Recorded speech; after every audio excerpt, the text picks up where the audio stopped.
My dear students, मैं आप लोगों के पास पुनः हूँ और मैं इस समय आपको विशेष चीज़ बताने जा रहा हूँ जिस चीज़ से कॉन्फिडेंस डेवलप होता है और आप किसी भी क्वेश्चन को सही ढंग से समझ सकते हैं और कर सकते हैं। उसी कड़ी में सबसे पहला मैं आपके सामने आ रहा हूँ एक टॉपिक को लेते हुए, वह है फोर्स। फोर्स को कैसे डिफाइन किया जा सकता है, फोर्स की कैरेक्टरिस्टिक्स क्या हो सकती हैं, फोर्स का एप्लीकेशंस का अफेक्ट्स क्या हो सकता है और सबसे लास्ट में फोर्स का टाइप्स क्या हो सकता है। इन सभी चीज़ों का मैं वन बाय वन आपके सामने आता हूँ। तो ये रहा मेरा पहला part, force. Force is a physical quantity which pushes or pull the object on which it applies। जब मैं किसी वस्तु पर फोर्स लगाता हूं तो या तो उसे पुश कर देंगे आगे की ओर या पुल कर लेंगे अपनी ओर। और अगर पुश और पुल दोनों में से कोई भी नहीं इफेक्ट नजर आएगा, हो सकता है बॉडी डिफॉर्म कर जाए, मतलब उसके शेप एंड साइज में डिफॉर्मेशन आ जाएगा। That is also the cause of a force. तो in general we can define force as it is a physical quantity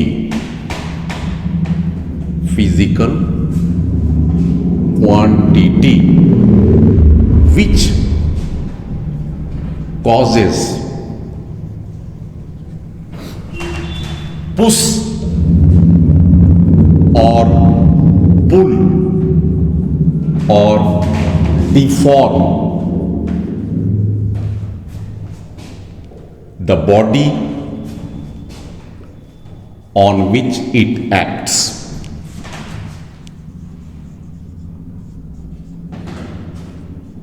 for example,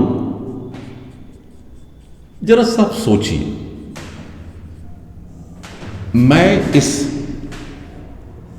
suitcase को आप देख सकते हैं, मैं यहां से पुल कर रहा हूं, खींच रहा हूं इसे, तो this is called pulling effect. This is called pulling effect of force F.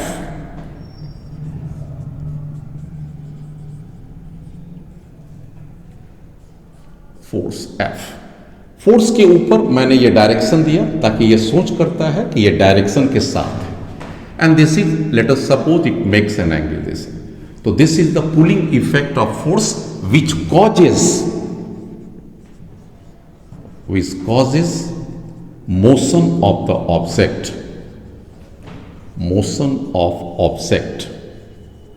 on which it applies।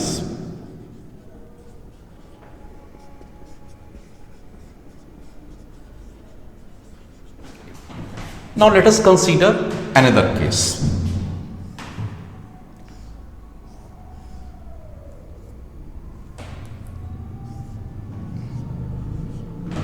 This time with the help of a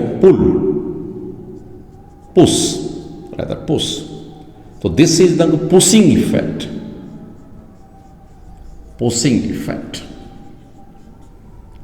F. See the direction. Direction is towards the object. So this is the pushing effect. And there is another sort.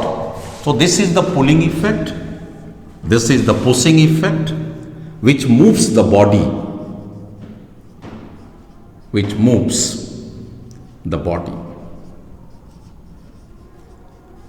And let us consider this is the case. Let us consider this is to be the rubber ball, and we apply force this way. Now in this case equal and opposite force is applied, so what is the F net is equal to 0. So unbalanced force, there is a no net force, so body here gets deformed। अब ये deform करके कैसा shape आ जाए, check it here. This ball becomes of this shape, Now this is the safe. F. Deformed. Safe. So these three examples, or rather four examples, you can see it clearly explain when a force acts on a body, it may push, may pull, or may deform the body, and it also causes motion. So what is the effect? Effect of force? Change in the state of motion.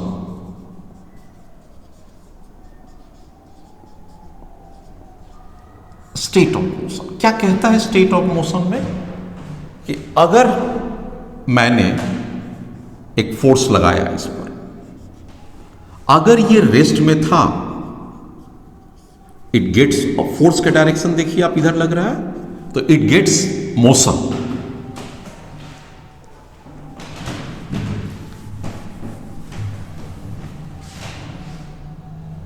Yes, now it is in motion. You can see this is the case. It is in motion. So force के directions में motions हो गया. अगर ये rest में था, हमने force apply किया, तो ब्लॉक ए अपनी पोजीशंस को चेंज करता हुआ अब आ गया. ये रेस्ट में था, इसकी वेलोसिटी शुरुआत में जीरो था, now it has a motion. When F equal to zero, जब ये नहीं जीरो था, v इक्वल टू जीरो, जब f है तो बॉडी गेट्स वेलोसिटी. लेकिन यह भी केस हो सकता है कि अगर इसके पास वेलोसिटी v1 है और मैंने इसके ऊपर फोर्स लगा दिया, अब क्या हो जाएगा? जब f1 जीरो है तब इनिशियल है वेलोसिटी, इनिशियल. अब मैंने इसके ऊपर फोर्स लगा दिया, अब इसकी वेलोसिटी v2 हो गई. यहां पर फोर्स है, ग्रेट, ये इक्वल टू जीरो है, ये ग्रेटर देन जीरो है, तो this is the velocity v2 which is certainly greater than velocity v1. ऐसे मोशंस को हम लोग क्या कहेंगे? It causes acceleration. तो आपके पास एक और भी चीज आ गया, established form. Force causes acceleration when force direction is same along the direction of velocity. Acceleration कब होगा? When force is parallel to velocity, it causes acceleration. Similarly, let us consider there is a block which has a velocity and the force in a opposite direction. Force and velocity are opposite direction.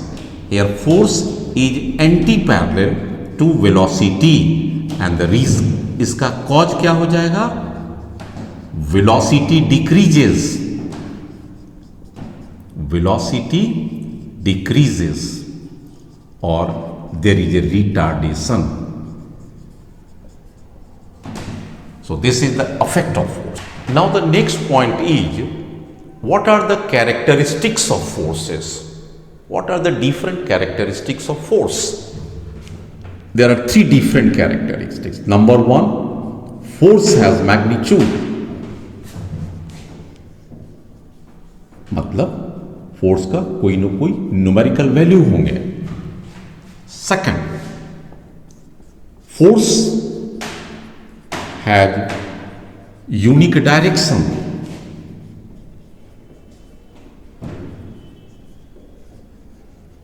That is, it is velocity, it is a vector quantity, it is a vector quantity.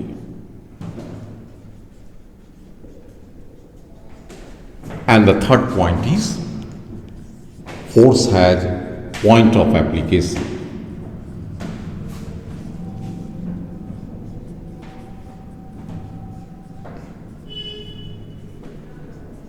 Now try to understand it. एक block है, देखिए ध्यान से. इस पर मैंने दिया कि दिस इज फोर्स मैग्नीट्यूड, मैंने लिखा 100 and stands for Newton.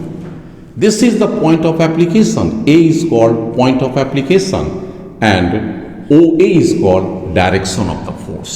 So 100 Newton magnitude of force. A point of application of force.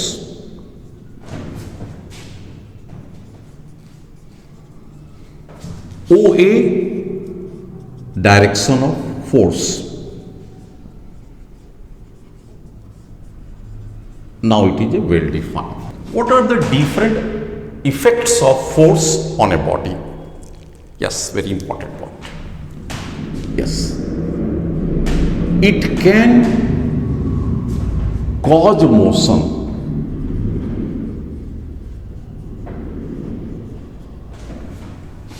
Number two, it changes the speed of motion.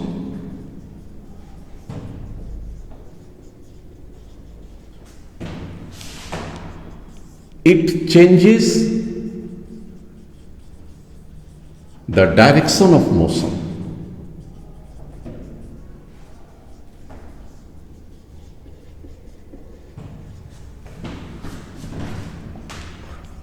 It changes shape and size of body.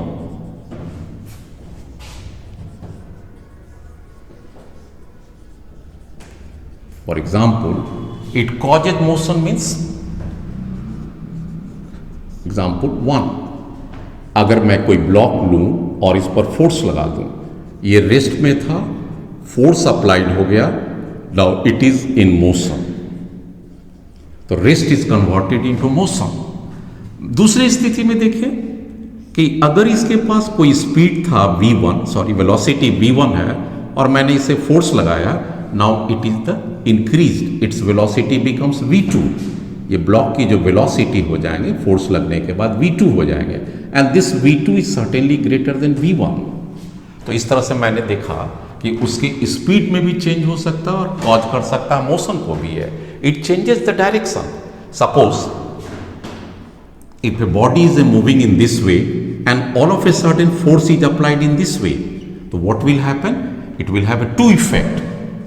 What?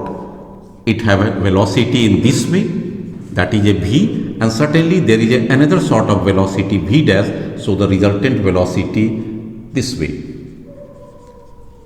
So if a body is moving in this way and all of a sudden a force of applied on this body, अगर मैं इसके ऊपर apply करता हूं तो इस पर भी एक वेलोसिटी आ जाएगी v डैश। अब ये दो वेलोसिटी है और उसका रिजल्टेंट उन दोनों के बीच से निकलता हुआ आपको प्रतीत होगा। So it can also say it changes the direction. And the last point, it changes the shape and shape. Let us suppose there is a body and if you apply the force, certainly it gets deformed. If you apply force from both the side, it gets the deformed shape. So this is the deformed shape. तो मेरा ये उत्तर भी अब complete होता हुआ, answer complete होता हुआ इन चारों पॉइंट्स पर वन बाय वन मैं एक्सप्लेन कर। Types of forces.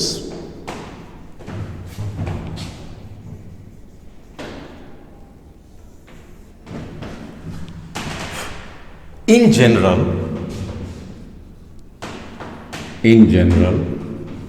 there are four different types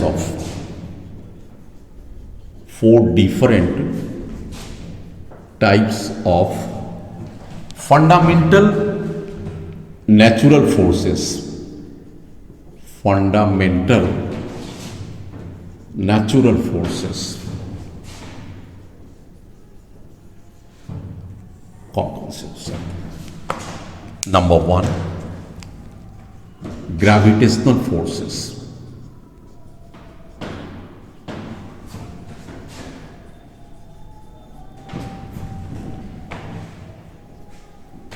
number 2,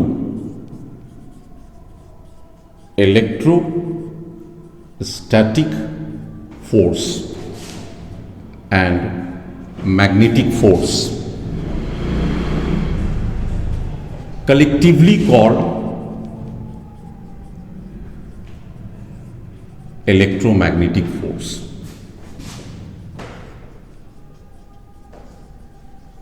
So these are दोनों को इलेक्ट्रोस्टैटिक फोर्स मैं डिटेल से एक्सप्लेन करता हूं और मैग्नेटिक फोर्स दोनों को एक ग्रुप में कलेक्टिवली किया जा सकता है, and that is also called electromagnetic force. The third force is a strong nuclear force.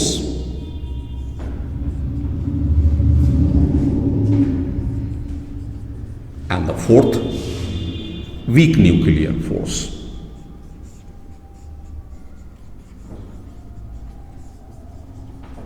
ये चार फोर्स हैं। चारों का एक्सप्लेनेशन वन बाय वन आप देख लीजिए। Gravitational force, one of the most important. It is force of attraction, force of attraction between two masses.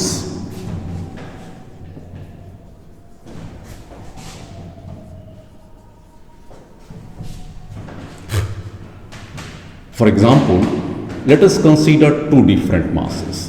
It is a m1 and m2. Let us consider center to center distance r. Then what is this gravitational force? This gravitational force, a constant g, m1 into m2 r square. This is all attractive force.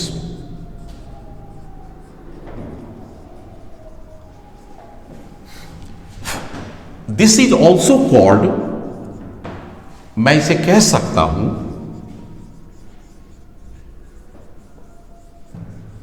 Indirect force. चूंकि ये एक दूसरे के touch में नहीं है। और field force, field force का मतलब क्या हो गया? एक मास का इफेक्ट आता है, बिना टच किए उसका इफेक्ट आ गया, दैट इज कॉल्ड फील्ड। दूसरे मास को अपनी ओर खींच सकता है। तो see the direction of the force, ये इसको अपनी ओर खींच रहा और ये इसको अपनी ओर खींचता है। ये force equal in magnitude but opposite in direction according to the Newton's third law. मान में दोनों बराबर है लेकिन दिशा में विपरीत है। तो this is this force, and this force is called attractive force. और it is gravitational force is long range force. मतलब अगर दो मास दूरी पर भी हैं फिर भी इसको इंटरैक्ट करते हैं। बहुत इंपॉर्टेंट पॉइंट है। Gravitational force, long range force. Long range का मतलब if two masses are far apart, even though force acts, तो ये हो गया लॉन्ग रेंज फोर्स हो गया। तो this is all about A gravitational. पूरी डिटेल हम नेक्स्ट वीडियो में देखेंगे। Electrostatic force,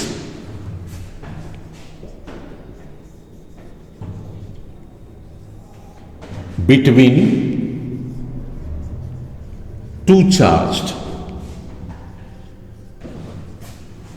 body.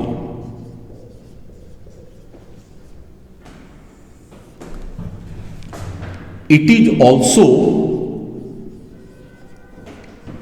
indirect force.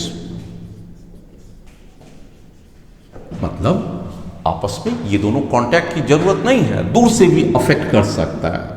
For example, if Q1 and Q2 are two charges separated by r distance, then there is a force, and this force is equal to, that is a Coulomb constant K. This is the Coulombic force, Q1 Q2 divided by r square, where K is a constant, 1/4 pi epsilon naught constant. Epsilon naught permittivity of a vacuum.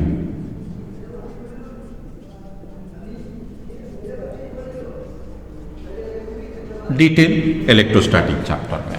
K क्या है? Constant, और इस constant को हम लोग coulomb constant कहते हैं। Coulomb's constant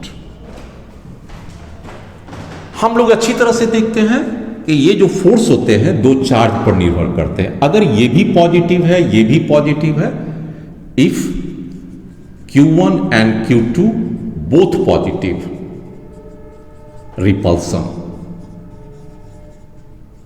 If both negative, repulsion. if one positive and one negative attraction. ये भी कैसा फोर्स है? It is also indirect field force है, इनडायरेक्ट फील्ड फोर्स है, फील्ड के द्वारा। मतलब क्या कहना चाहता है, इसका अपना एक इफेक्ट या प्रभाव का क्षेत्र होगा। अगर उस क्षेत्र में यह आ जाएगा, उसको अपनी ओर खींच लेगा या अपने से दूर कर देगा। मतलब इट विल इंटरैक्ट। बढ़िया से समझिएगा, ग्रेविटेशनल फोर्स इनडायरेक्ट फोर्स, कोई कांटेक्ट की जरूरत नहीं है। Electrostatic force indirect force. अब आता है magnetic force, FM, F magnetic. It is also field force, that is indirect force.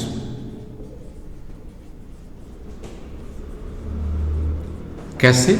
मैं अगर एक मैग्नेट को ले लूं and let us suppose it is a plus M and this is the minus M, means south pole and north pole, and there is another magnet, मैं एक दूसरे magnet को लाता हूं, this is also a plus M and here it is the minus M, south pole north pole, this is the north pole and south pole। अब ये positive और positive क्या करेंगे? they will repel each other, repulsion। अब magnetic force कितना होगा? ये कैसे होंगे? इसके फील्ड इस पर जा रहा होगा और ये इसका फील्ड इधर जाएगा, दोनों एक दूसरे को रिपेल करेंगे, नतीजा ऐसे करके घूमेगा।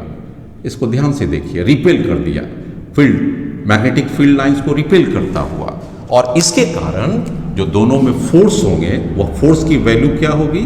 This is mu naught by 4 pi M1 M2 दोनों का। इसको भी M1 मान लें पोल स्ट्रेंथ, और इसको अगर हम लोग M2 मान लें, और ये दोनों के बीच की डिस्टेंस को अगर हम लोग R मान लें, तो this is the R square. This is once again magnetic force between the two. M1 and M2 क्या है? Magnetic charge. M1 and M2 are magnetic charge. Simple. इस तरह के जो फोर्स होंगे यहां पर रिपल्सन होंगे, और अगर पॉजिटिव और निगेटिव होंगे तो अट्रैक्शन भी हो सकता है। एक छोर पर पॉजिटिव रहे, इसको उलट के अगर यहां पर निगेटिव हो जाए, एक दूसरे को अट्रैक्ट कर लेंगे। इस तरह से हमारा मैग्नेटिक फोर्स भी। Strong nuclear force, yes, it is the force of attraction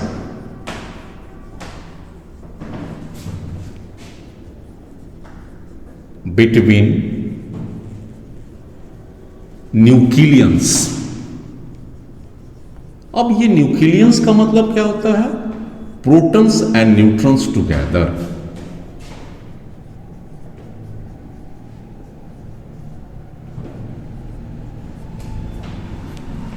तो मतलब क्या हो गया? अब आप जरा ध्यान से देखिए, कोई न्यूक्लियस कंसीडर कर लीजिए, न्यूक्लियस। इस न्यूक्लियस में आप अच्छी तरह जानते हैं there will be a positive charge, there may be many positive charge, and likewise there is a neutron also, positive charge, neutrons, positive charge. This is all about the proton and I call neutron. Neutron is a neutral always and proton is positive charge. इस तरह से आपके पास आएंगे। अब क्या हुआ? क्या कहता है? It is a force of attraction between nucleons, protons and neutrons, and this is one of the strongest force. It is one of the strongest or the most strong force, most strongest force in universe। ध्यान से देखिए, ये कहने का मतलब हो गया कि प्रोटॉन और प्रोटॉन के बीच में लगने वाला जो फोर्स होंगे वो भी आपके पास न्यूक्लियर फोर्स होंगे, और प्रोटॉन और न्यूट्रॉन के बीच लगने वाला भी न्यूक्लियर फोर्स होंगे, और न्यूट्रॉन के बीच भी लगने वाला न्यूक्लियर। मतलब अगर प्रोटॉन और प्रोटॉन है तो भी nuclear force,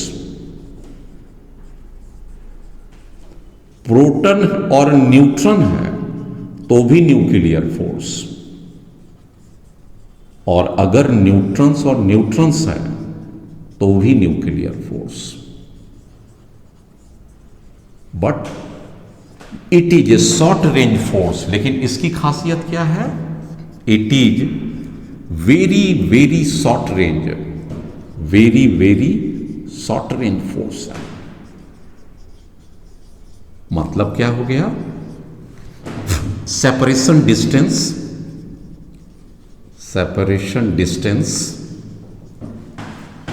is less than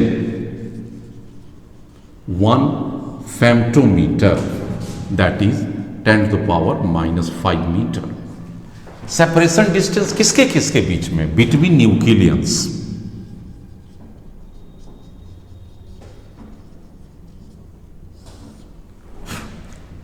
इस बात को देखेंगे, अगर न्यूक्लियंस के नजदीक के रहेंगे ऐसे फोर्स को हम लोग क्या कहेंगे? That is called strong nuclear force. अगर इसकी ग्राफ से प्लॉट करें तो कैसा ग्राफ आएगा ये भी देख लें। Let us suppose it is the nuclear force and R क्या हो गया? Separation between nucleons.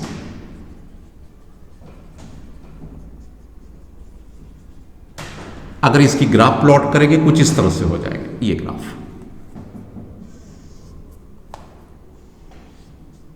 आप देख सकते हैं ये पोर्शंस कौन सा कहलाता है? रिपल्सन है। एंड दिस इज, यहां पर हमारे पास क्या हो रहा है? अट्रैक्टिव है, माइनस में है अट्रैक्टिव। ये फोर्स क्या है? प्लस में है, रिपल्सन्स में है। तो यहां पर मैक्सिमम कहां पर आ रहा है? This is a short range force है। इस शॉर्ट रेंज की वैल्यू कितनी होती है? 0.5 फेम्टोमीटर आर। तो यहां पर ये स्ट्रॉन्गेस्ट है, this is strongest. If R is less than 0.5 femtometre, force is strongest. And if R is greater than 1 femtometre, nuclear force is a weak nuclear force. Weak nuclear force. So what is the weak nuclear force? Weak nuclear force किसे कहेंगे? जब आपके ये nucleus में nucleus दूरी पर आ जाए, आपके पास बड़ा सा, late us suppose large nucleus, for example uranium 92-235 uranium. अब क्या है? इसमें बहुत सारे न्यूट्रॉन्स होंगे, 92 न्यूट्रॉन्स होंगे। इसमें न्यूट्रॉन्स की संख्या कितना हो जाएगा? प्रोटॉन की संख्या कितना हो जाएगा? 92। एंड न्यूट्रॉन्स की संख्या कितना हो जाएगा? 235 माइनस 92। आप यहां पर देख सकते हैं न्यूट्रॉन की संख्या ज्यादा है और प्रोटॉन की संख्या कम है इसमें। तो इसमें क्या होगा? जो दूर वाले प्रोटॉन्स और न्यूट्रॉन्स रहेंगे, यहां पर जो प्रोटॉन्स और न्यूट्रॉन्स है, इस जोन को छोड़ दीजिए। इस जोन के जो प्रोटॉन्स और न्यूट्रॉन्स रहेंगे ये स्ट्रॉन्ग कहलाएंगे, यहां पर स्ट्रॉन्ग कहलाएंगे नजदीक का। और जो दूर वाले, ये क्या है? पूरा का पूरा क्या है? न्यूक्लियस है। इस न्यूक्लियस में जो दूर वाले हैं, यहां पर जो डिस्टेंस है, जो दूर वाले हैं, इसके सेंटर से जो दूर है, इसके सेंटर से दूर है, तो इस जोन में क्या लगेगा? Week nuclear force. Weak nuclear force. और यहां पर केस क्या बनेगा? अंदर वाले में क्या केस बनता है?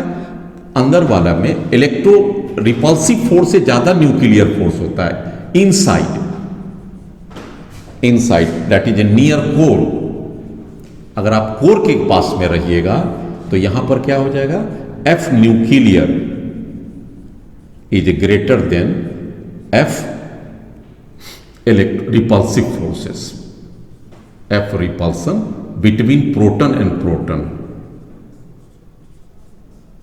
Positive proton and positive proton. नतीजा क्या होता है? टाइटली बाउंड होते हैं। और इसमें क्या होता है? वीक न्यूक्लियर फोर्स में यहां पर F repulsion is a greater then F nuclear force. Repulsion किसके किसके बीच में? प्रोटॉन एंड प्रोटॉन के बीच में जो रिपल्सन फोर्स होंगे वह न्यूक्लियर फोर्स से ज्यादा होंगे। And nucleus breaks nucleus breaks into a smaller nuclei, और इसी को हम लोग न्यूक्लियर डीके या हम लोग कहते हैं ब्रेक डाउन या रेडियो एक्टिविटी और ब्रेक डाउन ऑफ न्यूक्लियस।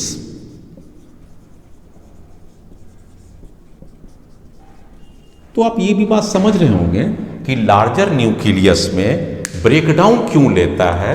अंदर में स्ट्रॉन्ग न्यूक्लियर फोर्स होते हैं जो कि स्ट्रॉन्गर देन होते हैं repulsion force between proton and proton, और इसके कोर के बाहर के न्यूक्लियस में there is a weak nuclear force between nucleons compare to the proton and proton electro repulsive forces, और नतीजा क्या होगा, ये टूट जाएगा। टूटेगा क्यों, जैसा मैंने यहां पर लिख दिया कि repulsion force is a greater than the nuclear force, and so nucleus breaks down into a smaller nuclei, and this is called disintegration और radioactive decay. Some other type of forces, some other types of forces, कुछ और भी forces हो सकते थे। Number 1 आप देख सकते हैं जो हमारे पास फोर्स आता है फ्रिक्शनल फोर्स।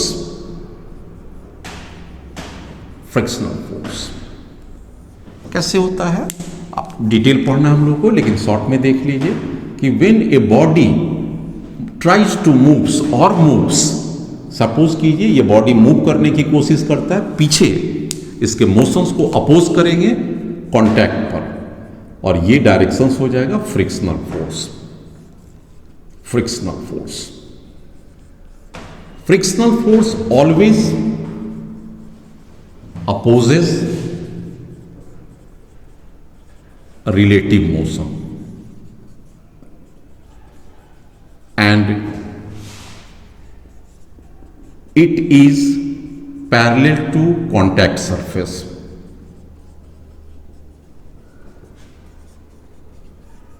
आप देख सकते हैं this is the frictional force, F is called frictional force. इसके अतिरिक्त और भी फोर्स हमारे पास आएगा जिसे हम लोग कहते हैं normal force. Normal force, it is also a contact force. Field force नहीं है, ये कॉन्टैक्ट फोर्स है। ये भी कौन सा फोर्स है, this is also called contact force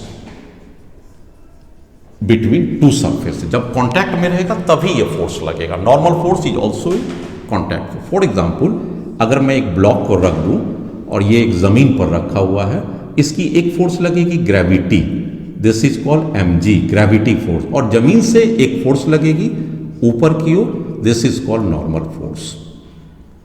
normal force from contact surface and perpendicular to surface and perpendicular to surface, ये कॉन्टैक्ट फोर्स आ गया। और भी टाइप के फोर्स लग सकते हैं, जैसे called tension force. Tension force, जैसे एक ब्लॉक को अगर आप एक स्ट्रिंग के सहारे, स्ट्रिंग, इस पर क्या लगेगा, एक टेंशन लगेगा, T is called tension force by string. आप देख सकते हैं इस पर, यहां पर टेंशन की डायरेक्शन किधर होती है, अपोजिट टू ज्वाइंट। इस ज्वाइंट से देख सकते हैं डायरेक्शन इसका अपोजिट है। यहां पर टेंशन का फोर्स क्या रहेगा, इस टेंशन का फोर्स का क्या टेंडेंसी रहेगा, to increase the length of a string, इस लेंथ को बढ़ाने का काम करेगा। अगर हम लोग इसको देखें ध्यान से, ये अगर रस्सी है, इस पर इधर जो फोर्स लग रहा है और इधर जो फोर्स लग रहा है, ये इसकी लेंथ को बढ़ाने की कोशिश करेगा, this is length of string. और उस रस्सी पर ये टेंशन का डायरेक्शन है और उसी रस्सी पर ये टेंशन की डायरेक्शन, इसी रस्सी को टेंशन की डायरेक्शन इधर शो करता हुआ। एक और फोर्स हो सकता है, that is another called spring force. Spring force, जैसे मैं एक स्प्रिंग को लेके, ये इसके नेचुरल पोजीशन पर है, अब अगर इसी स्प्रिंग को खींचा जाए और इसे हम डिफॉर्म कर दें ऐसे, तो देख लीजिए हमने यहां पर एक एक्सटर्नल फोर्स लगाया, तो स्प्रिंग फोर्स किधर खींचेगा, अंदर की ओर खींचेगा, this is called spring force. अगर स्प्रिंग को डिफॉर्म करेंगे, यहां पर अभी एफ एक्सटर्नल 0 है और ये नेचुरल लेंथ पर है, और अगर इसकी हम लेंथ को बढ़ा देते, इसकी लेंथ को मैंने बढ़ा दिया कितना तक, पहली वाला लेंथ L था, अब इसके पास क्या है, ये लेंथ तो है ही, इसमें हमने x इंक्रीमेंट कर दिया है, तो what is the F spring, जो स्प्रिंग फोर्स लगेंगे that is K into x, where x K is called force constant, force constant. इस तरह से आपने देखा कि कई फोर्स आपके पास आते रहते हैं और उसी हिसाब से हम डिफरेंट कैटेगरीज में कर लेंगे। तो मेरा जो मेन मकसद था कि फोर्स को कैसे डिफाइन किया जाता है, फोर्स के यूनिट क्या होते हैं, ये भी एक जानकारी रखिएगा। ऐसा यूनिट ऑफ फोर्स न्यूटन, ज्यादा हम लोग न्यूटन में कहते हैं। सीजीएस डाइन है जो कि अब एप्रोप्रिएट नहीं रह गया, उसकी अब यूज नहीं हो पाते हैं। इस तरह से मैं समझता हूं कि मैंने आपको एक बेहतर ढंग से फोर्स के बारे में जानकारी दे दिया। एक एक करके सारे का डिटेल्स चैप्टर टू चैप्टर में मैं आपके साथ डिस्कस करता रहूंगा। तब तक के लिए आप रिवाइज कीजिए, जल्द ही मैं मिलता हूं आपके पास। लेकिन अगर आपको ये वीडियो पसंद आता है तो अपने साथी के बीच में शेयर जरूर कीजिए। Thank you very much for watching the video.